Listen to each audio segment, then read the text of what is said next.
Okay. Well, Javier, it's so great to have you joining us today, and especially joining us from the field. So I think that's going to make today's event really special. I think the best way to start off is just to get to know you a little bit. So can you tell us a little bit about yourself and your job, the work that you do? Well, hello, Joe. My name is Javier Robayo. I'm working with the EcoMinga Foundation. It's a NGO based here in Ecuador. And our goal is to protect the most special hotspots of biodiversity, and we work in cloud forest. And cloud forest is quite special from one specific group of plants that are orchids, and that's the main reason why we're working at these areas so far from the cities where actually conservation actions are demanded. And I'm an ecologist, but my main passion are trees. But with the time and working on the field, I had a chance to test how special also are birds and how is the interaction between birds and plants and how all the system and the ecosystem is connected through wildlife. All right, excellent. Well, you mentioned orchids, and I think a lot of people, when they think about orchids, they think of kind of, big flowers. But, something I've learned from hosting events in the past is that they can actually be quite small and quite special, those orchids. Yeah.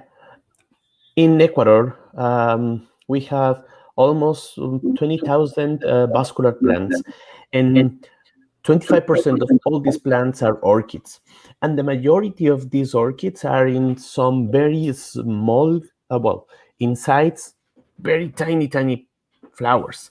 Sometimes plant plus flower cannot be larger than this section, like Wow. some centimeters to few millimeters, hidden through mosses, hidden through small branches, and covered with mist, make this group of plants first hidden from non-trained eyes, and later they are like beautiful bunches of colors and forms, and also relationships with their own pollinators. And a quarter of all the orchids that we have in Ecuador are endemic to some certain places. And that's this type of information guide us to establish some reserves, private reserves.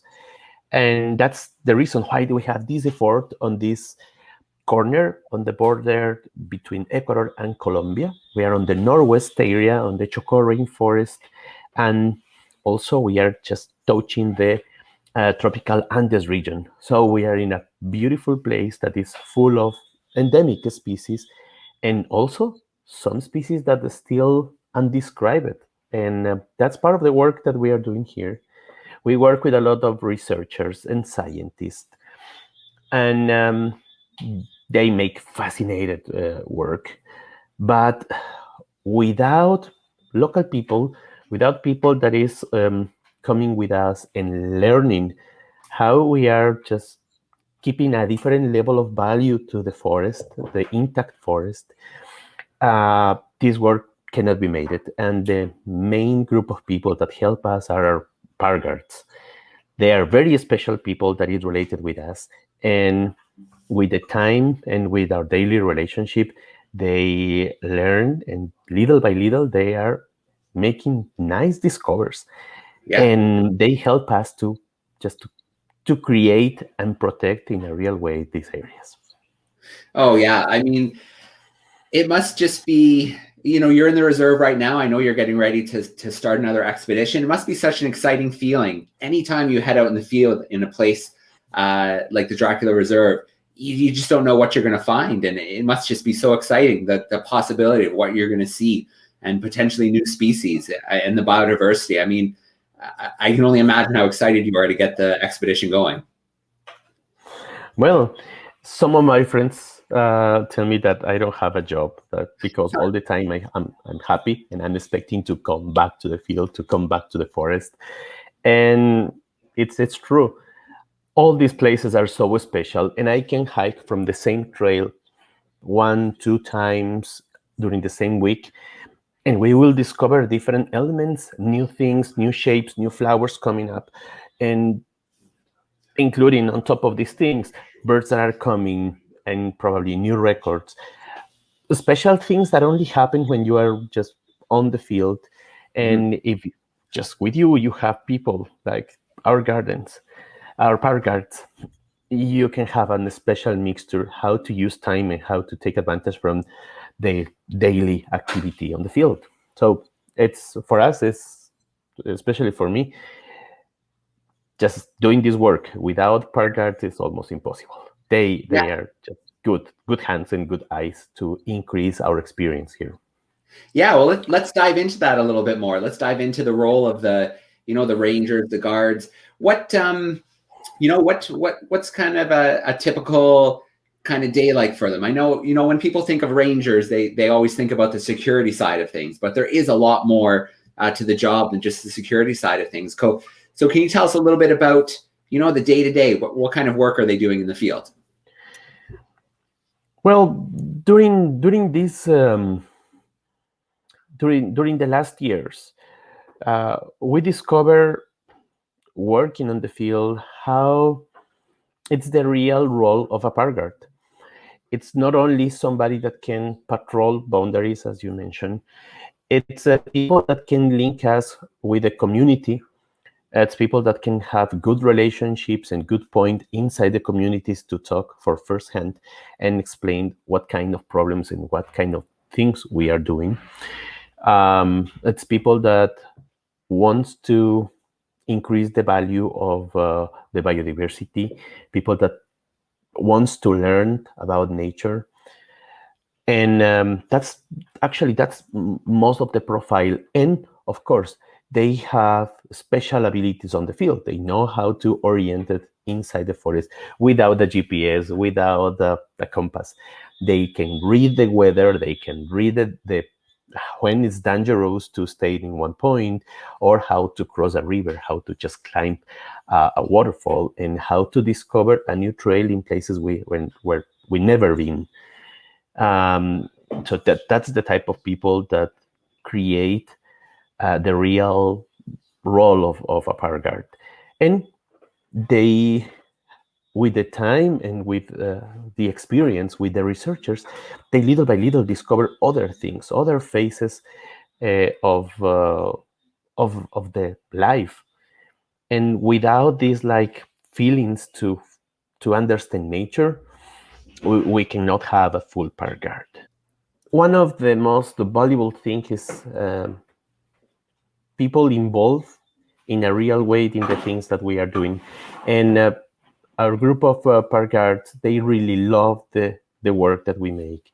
And we are very open to teach what kind of things are important for like plants research, bird research, herpetology is research. And little by little, we take advantage of their own abilities on observation, on the on how they can use now, for example, cameras, or the ability that they have to climb trees with no ropes, with no nothing else. They can just take a liana and climb just 25 meters high to get fresh samples of flowers. And sometimes that's the things that we cannot do it. That they are fantastic, and that involves to be with a lot of passion to do these type of things. And through this way, we had a lot of discoveries that the parkers made. They was watching carefully what kind of things we are recording, what type of pictures we are taking, what kind of species we are registering. And little by little, they start bringing us new samples, new species, and they are actually the real discoverers of those stuff. So scientific work, it's going to be like complemented through the park effort plus the work of the researchers. So actually today I have a new, for example, a new publication that appeared with a new species that was dedicated to one of the families of our paraguards. And that's something relevant. They are not only working with us, they are also part of the scientific production. And they, with those things, they can feel more and more involved. So that was like a very new for me too, and I'm very happy to all the Recalde's park guards from the Baños reserves now have one tree that have their last name as the species name, and that can be a good recognition in local ways, and also it's an stimulation for the rest of the people. But let me just give you another story. One of our park guards went to he climbed to one of the very high peaks on one of our mountains, and he just broke a good amount of pictures of one frog, one tiny frog. He sent some of these pictures through the cell phone to our herpetologist, and he said, "Oh, that's super strange. I only have one sample to this thing, and that could be important to describe this species because it's a new species." So he just go back to the place. He catch a couple of samples and brought to the herpetologist group. The expert easily identified as a new species, and the first offer that we made was, okay, this is something special to you, and we will name this species in honor to you. And at the same time, we was trying to help the community where all these guards are, trying to reopen the school. Unfortunately, the authorities was asking for like a new yard to reopen the school. They was lacking some of the infrastructure, and some of the guards said, "Okay, wait a minute. Why you don't just try to name this frog that is new to another person or another people, and we can just save this money and just buy the spot that the school need." So finally, we made it, and they have all the generosity to cooperate with their own community, just putting on top like social needs, Yeah. rather than their own potential honor to name one species. And that only make people that is quite related with their own community, and also who can have the opportunity to discover things. And that's the type of people that we have. And that's the main core of our guards team, where we have the honor to work with this type of people that are our colleagues. Yeah, well, I'd love to hear about the role that rangers can play in science. I think that's amazing. And I'm wondering, do you think the rangers kind of, lots of field work, and then do you think they kind of become educators in the community as well, teaching others about what they're learning in the rainforest and, why it's so important to protect the biodiversity? Yes, definitely. And this is quite of their own transformation. When you are living something, you start talking about your own experience. And when you talk through your experience, you are not trying to teach a class. You are giving your point of view, and you are sharing the things that are definitely are part of the main things that you believe. And when you have a clear speech, you are not like giving classes to the people. You are providing an opportunity to take a different point of view of life. And that's one of the main things that all our guards are doing. They talk through their own experience. And when they are not agree with something, they have one position inside the community to talk with more people and to say that they're not agree with something, or that they can show a different point of view how to take care of nature. And that's a good advantage. Sometimes the researchers, scientists, management group are not on the field, and they are not part like of the core community. But our guards, they are part of the daily things of each place, so they know how are the right words and the right moment to talk with everybody. It's something that you cannot do in a different way. No, yeah, Our no, guards can do it. absolutely. Yeah, no question. I mean, when someone comes, on an expedition from somewhere else, they're in the community for a short period of time. It means so much more when people in the community are empowered to take care of the environment and then share that with others. That message comes across so much clearer and so much more genuine that way. Yeah, absolutely. Yeah, and they also can pass the message about what kind of things really we are doing on the field when we have, when we are in an expedition, or when we are like 3 or 4 days far away from the rest of the people. People is curious and all the time ask, are they really doing something serious, for Yeah. example, or are they really working for conservation? Are they not looking for gold or other stuff? So they are actually the first face from the community, and they have a full view of the activity that we are doing, and they can just they will use a different terms with the people, different expressions that people can understand much better what is a real role. Yeah. So, I working in the rainforest, areas that people don't visit a lot, I imagine there are lots of challenges. So I wonder if you can talk to us a little bit about some of the challenges that, the rangers face when they're in the field and doing the work that they're doing. It's a huge variety of threats that we are facing. I will talk from the very large ones, like a big scale, as minery concessions. We are just on top of all the western side of Ecuador cloud forest.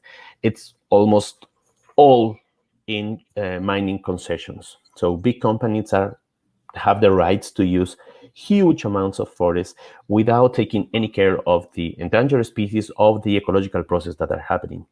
So the first line of defenders of our reserves actually are park guards. They are alert all the time. There are patrolling places, and they know when just a strange people is coming to go inside without permissions, or that is moving around, especially to look for gold, or legally or illegally. But they are the first people that can face this type of actions, and they know what is the speech that we will use to defend nature and biodiversity. And through these words, they can defend better our place. Other daily things can be hunting for bushmeat, or just people that it's extracting orchids from the field to the black market. There are some of the daily things that they are facing. And on top of this, they need to deal with land invasions. They need to deal with people that is just putting garbage along the road. And that's the main thing that we are facing, and they need to be prepared to attend all of those things. And this is more difficult on these areas where you don't have internet connection on all the area, or cell phone connection. We're very happy because now we are on the Dracula house, and we now finally have, like, after 7 years of work, we finally have one internet connection, but it's not the same on all the region. So our people, it's without communication tools, it's without cell phone cover on this area, so they can feel probably unsafe and without the opportunity to be in contact with other people to face some of these activities.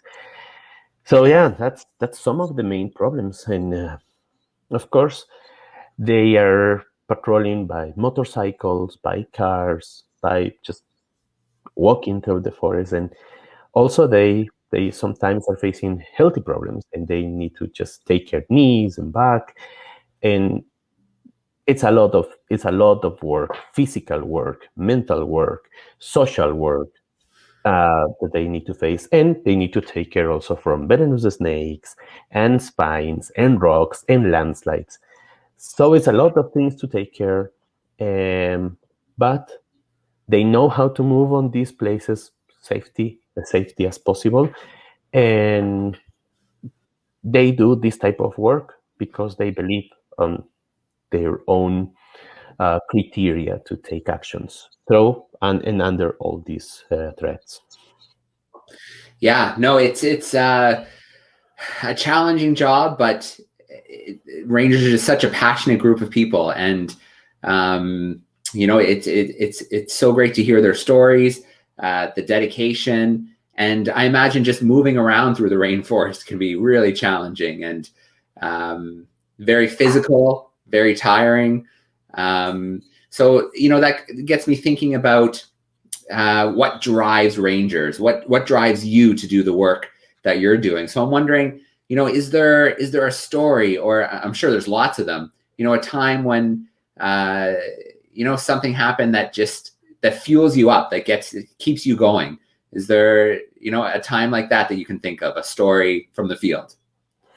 Well, one of our new park guards in Dracula Reserve is Milton Cantincus. He's from an Agua indigenous community, just not far away from Dracula Reserve, but he was incorporated during the last year to our team. And at the very beginning, he was not totally clear how was the main role of a park guard. But he was a phenomenal hiker. He knew a lot of the sounds of birds, and he knew the trees, and he knew very well the environmental. And I knew that this guy could be a very good inclusion of our team because he had a very good attitude and he was very nice to talk. But after our first expedition, he came to talk to me and said, if you really give me the chance to work with you, I will have another motivation to keep learning. And I never went to the school, and I never just learned in a different way. I just learning on the field, and I'm learning making things. So if part of my work is to look for birds and frogs, I will do the best as I can. So that was Milton Expressions. And we had the chance to provide some cell phones to start taking pictures. And I was just expecting to have some interesting stuff. But after 3 months of gear in their own hands, he brings us a lot of good material about our most critically endangered species. So he brought pictures of frogs, pictures of monkeys, pictures of plants with flowers that I was just looking for many, many years without luck. And he showed us that if you provide the good opportunity to someone that really wants to do things, results are coming. And the right person on the right spot can provide a lot of good results. And that's Milton. Yeah. Oh, that's absolutely great. I love hearing stories like that. And Javier, I love, the chat we had today, really focusing on how important the work of rangers can be in science, and how they can play just an amazing role, reaching places that, others can't, and having a different perspective, having grown up in the area, and the amazing contributions that rangers can make to science, not only in Ecuador, but all over the world. So thank you so much for bringing that story to our festival. Well, you're welcome. And one of the things that all my park guards said is park guards need to know that there are more park guards around the world. You don't feel alone. You don't feel that they are the unique one that is fighting and sometimes just defending nature. And park guards need to know more stories of other park guards to be motivated to continue on this job. And that's my last message. We need more park guards, knowing more park guards. Excellent.